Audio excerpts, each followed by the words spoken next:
E aí galera, beleza? Nesse vídeo aqui eu vou começar uma série de apresentações das mentorias que a gente fez com alguns clientes aqui. Eu acho que é bem interessante trazer esse tema porque a gente pode ver os números, né, desses clientes, né, como que eles chegaram nesses números de renda e patrimônio, por exemplo, os problemas e objetivos, né, de cada um. E é bom, acho que para entender como que a gente faz, né, para reajustar a carteira e indicar, né, para esse cliente qual é o melhor investimento realmente para ele de uma maneira independente, né? Porque a gente sabe que no mercado tem muito conflito de interesse, né? Os agentes autônomos, às vezes as corretoras, etc. Eles podem acabar recomendando produtos que na verdade são melhores para eles próprios em termos de comissão, né? Comissionamento. A gente sabe que os agentes autônomos, por exemplo, eles têm um forte conflito de interesse, né, com o cliente, porque eles recebem um rebate, uma comissão por produto que eles oferecem aos clientes, né? E esse rebate, comissão, ele muda de produto para produto, né? De fundo para fundo ele vai ter, às vezes, um rebate diferente. Então, ele pode estar te oferecendo, às vezes, um produto que é melhor para ele, porque ele vai ganhar mais dinheiro, mas não necessariamente é a melhor opção para o perfil do cliente, tá? Esse ponto eu acho também que não é muito falado no mercado, porque as grandes corretoras controlam o mercado e elas vivem desse modelo, né, de distribuição hoje. Por exemplo, BTG, XP, etc. Eles têm essa distribuição, né, dos seus produtos no mercado via os agentes autônomos, né? Não, nem todo agente autônomo ele, ele faz isso, né? Ele tem esse conflito de interesse e realmente oferece o que é pior para o cliente, mas tem uns AIs bons no mercado, né? E isso é questão de caso a caso aí, mas tem muito aí que oferece coisa ruim, tá? Quanto menos relacionamento o AI tem com o cliente, eu acho que é pior, tá? Até. Porque às vezes esses grandes bancos e corretoras, quando eles indicam esses agentes autônomos para pessoas que têm um patrimônio ainda em construção, né, de 100 a 300 mil reais, por exemplo, que já vem aquele assessor indicado pela corretora direto para te ajudar, esse é o mais perigoso de todos. Porque esse é o que tem uma carteira gigante de clientes, ele tem muito pouco relacionamento com cada um, ele simplesmente sai oferecendo os produtos que tem lá dentro do banco para todo mundo, tá? É o que dá mais comissão para ele, ele não vai entender muito bem o teu perfil, não vai ter profundidade para entender o que tu precisa, tá? Bom, antes de eu trazer o caso aqui do nosso cliente, eu só vou pedir para dar um like no vídeo e se inscrever no canal aí, para ajudar a gente, tá? Quem está acompanhando. E vou contar um pouco mais desse cliente aqui que a gente conversou, tá? Bom, a mentoria são duas chamadas que a gente faz de 1 hora com o cliente. Primeiro para entender o perfil e também para conversar sobre conteúdo de finanças, tá? Então a gente indica todo um conteúdo para ser estudado e a gente vai acompanhar, né, esse estudo do cliente durante os próximos meses, tá? A gente vai mandar a carteira uma vez por mês e vai perguntar se ele tem alguma dúvida, se ele está conseguindo estudar e entender um pouco mais de finanças e finanças, contabilidade e análise fundamentalista, tá? Porque é os assuntos que a gente aborda ali. A gente está toda ali a base ali para que ele possa saber como estudar e pegar essa informação, tá? Quais são os principais sites, etc, né? Para pegar essa informação e aprender a estudar por conta própria também, tá? Então esse cliente, ele é uma pessoa que, né, se formou em uma boa universidade, fez intercâmbio. Então no começo da carreira dele, ele investiu todo o dinheiro nele mesmo, tá? Inclusive o intercâmbio que ele fez é algo que ele me disse que trouxe muita oportunidade para ele depois quando ele voltou para o Brasil. E ele falou que botou todo o patrimônio dele quando ele tinha por volta de 23, 24 anos, né, nessa oportunidade. E foi um investimento em si próprio que gerou muito retorno para ele, fez com que ele pudesse ter uma renda muito mais alta, né, quando ele voltou para o Brasil. Por isso que eu digo que o investimento em si próprio é sempre o melhor investimento aí no começo na nossa vida, né, profissional, ali no começo dos 20 anos. Então, se tu tem um dinheiro sobrando no começo dos teus 20 anos e tu ainda não tem um dinheiro relevante em patrimônio, tipo 100 mil reais, não tem uma renda de mais de 10 mil reais por mês, cara, investe em ti, vai aprender inglês, fazer intercâmbio ou aprender alguma coisa que vai te ajudar na tua profissão, que é sempre o melhor investimento, tá? Então ele já tinha passado por essa fase de investir nele e já estava pronto para ganhar um bom salário. Então ele entrou como empregado de uma empresa de tecnologia, uma grande empresa de tecnologia americana que tem escritório no Brasil, e ele tem uma renda por volta de 20 mil reais por mês, tá? Ele tem aí na faixa de 30 anos. E patrimônio acumulado ele já tem por volta de 500 mil reais, tá? Porque ele já estava há alguns anos trabalhando nessa empresa de tecnologia e com esse salário e bônus ele chegou a esse patrimônio aí, tá? De alguns anos de trabalho. Ele é a principal renda da família dele, tá? Então ele vem de uma família humilde, então ele ajuda os pais dele e avós, etc. tá? Financeiramente. Então é muito importante ele ter segurança no capital dele, para qualquer momento a família dele pode precisar, tá? E também liquidez, né?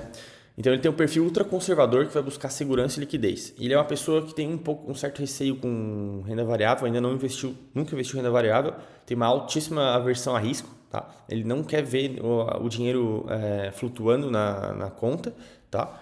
Então ele não quer ter nada de renda variável a princípio, tá? Então o objetivo dele é proteger o que ele ganha, eventualmente cobrir os custos da família e os custos dele e ir subindo um pouquinho o patrimônio, tá? É o perfil mais conservador que tem, tá? E aí eu fui olhar a carteira dele, né? Ele tem uma conta em uma grande corretora, né? E um agente autônomo foi indicado pela própria corretora para ajudar ele, para auxiliar e distribuir as oportunidades para ele, né? Esse cliente ele não tem muito conhecimento de produtos financeiros, apesar de ele ser da área de economia e tal, mas na prática de investimentos ele não tem muito conhecimento, tá? Então ele abriu essa conta, recebeu aí e o agente autônomo começou a ajudar ele a montar essa carteira e mandar opções de investimentos, né? Então a carteira dele como estava? Ela estava distribuída assim, aqui como mostra aqui embaixo no slide. Estava 40% alocada em CDBs de bancos médios sem liquidez diária, então CDBs longos aí para 4, 5 anos para frente, de bancos médios, bancos que não são dos mais conhecidos e não têm os melhores balanços, tá? Como Digimais, Voiter, entre outros aí. Então são bancos que têm um balanço muito mais arriscado que os grandes bancões, né? Por isso que eles pagam mais, porque eles precisam captar, é mais difícil para eles captar dinheiro, né, para emprestar. E alguns deles até nem tem lucro, tá? Alguns desses bancos aí que tinham na carteira dele. Então, é um risco que ele não deveria estar assumindo, tá? Porque algum desses bancos pode ter problema. E mesmo com a cobertura do FGC, né, cobrindo os CDBs, imagina a dor de cabeça, né? No banco quebrar, e aí ele tem que esperar. Esse processo de pegar o dinheiro para o FGC não é tão simples assim, é demorado, né? Então, vai totalmente em contra a necessidade de liquidez que ele precisa. Outra alocação que tinha na carteira dele era 30% em debentures, tá? Em algumas empresas com ratings muito ruins. Ratings é a avaliação de agência de risco, né? De acordo com a qualidade do balanço da empresa. Então tinha empresas como, por exemplo, tinha uma empresa muito ruim que eu achei na carteira dele, tinha um título de dívida da Pemex, a empresa petrolífera mexicana, tá? Na carteira dele. E é uma empresa estatal mexicana que não necessariamente é uma empresa que vai sempre honrar com seus compromissos e se a gente for ver a saúde financeira da Pemex não é muito boa, tá? Ela tá dando até prejuízo nos últimos anos, então é um título totalmente arriscado que não tem nenhum sentido esse cliente aqui ter esse tipo de rentabilidade, ter esse tipo de investimento, porque ele não tem liquidez e ele vai ter uma rentabilidade um pouco acima do CDI, que não vai compensar esse risco todo que ele está correndo, que vai totalmente contra a necessidade dele, tá? E aí 30% da carteira dele, os 30% restantes, estavam em fundo do Tesouro Selic, né? Ali em LFTs, fundos LFTs da própria corretora, que aí sim, eu acho que é a única classe de ativo que estava em linha com o que ele precisava mesmo, tá? Que é a rentabilidade do CDI, ainda mais o CDI no pico aí, né? 13,75 nesse período que eu analisei. E liquidez diária, né? Então, esse produto sim fazia muito sentido para ele. Mas a gente pode ver que 70% da carteira estava mal alocada, tá? Porque os AIs não conheciam muito o perfil dele, não tinha esse relacionamento, né? E ele estava focando em apresentar produtos para ele que interessavam muito mais ao agente autônomo do que ao cliente. Então, qual era a recomendação aqui que a gente teve com esse cliente, né? A gente tem que fazer um reajuste na carteira. Obviamente esse reajuste demora um tempo, porque tem muita coisa ali que não tem liquidez. Então esse reajuste eu projetei com ele de acordo com os próximos aportes, né? Ele ganha 20 mil reais por mês, então ele consegue aportar uns 10 mil por mês. Então esse aporte novo vai sempre para algo muito líquido e que só cobre o CDI, que é o Tesouro Selic, né? Todo esse aporte tem que ir para isso, para que ao longo do tempo, quando os CDBs forem vencendo, a gente vai realocando tudo também em Tesouro Selic. Assim, dessa forma, a gente vai prover a segurança para ele, né, via Tesouro Selic, pós-fixado. Então, sempre pós-fixado, né, quando tu quer segurança, porque em momentos que a taxa de juros vai subir, se tu tem um pré-fixado, tu vai perder na marcação a mercado. Então, pós-fixado vai te proteger sempre, tu vai estar sempre ganhando um pouquinho a mais todo dia, tá?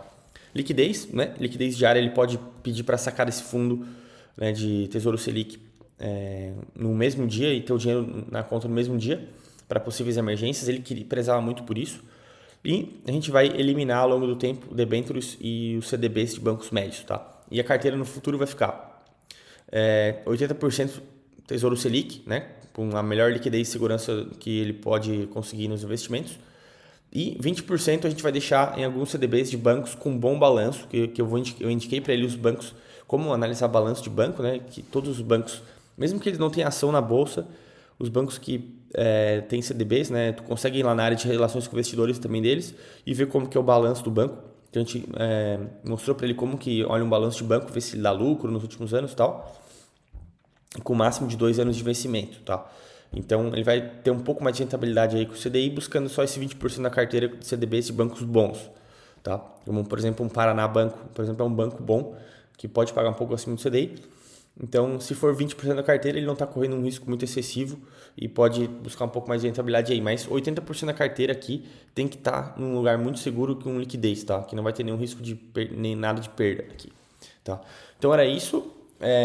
Essa foi um exemplo clássico que acontece muito no mercado, principalmente o pessoal que tem patrimônio aí de 100 mil a 500 mil reais, que é assessorado por um AI que é indicado pela corretora, tá?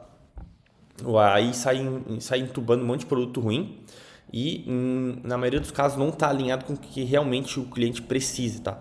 Porque muitos clientes dessa faixa de patrimônio também, eles não têm muito tempo para estudar e não têm muito conhecimento dos produtos financeiros, né? Então, por isso, ele acaba acreditando em tudo que o assessor manda e aí a carteira acaba ficando muito mais arriscada do que ele imagina, né? Porque esse cliente aqui, ele achava que a carteira dele estava tranquila, porque até então, nenhuma empresa, nenhuma debênture ou banco pequeno que ele tinha teve problema, então estava só subindo. Mas ele está dormindo todo dia com um risco carregado ali que é muito maior do que ele pode carregar, do que ele imagina, né? Então é isso, pessoal. Peço de novo aí para quem tá vendo aí, curtindo os vídeos, dá um likezinho para ajudar a gente aí, se inscrever no canal. E em breve vou trazendo outros casos aqui para a gente ir vendo outros casos reais aqui de reajuste de carteira, beleza? Abraço, tamo junto.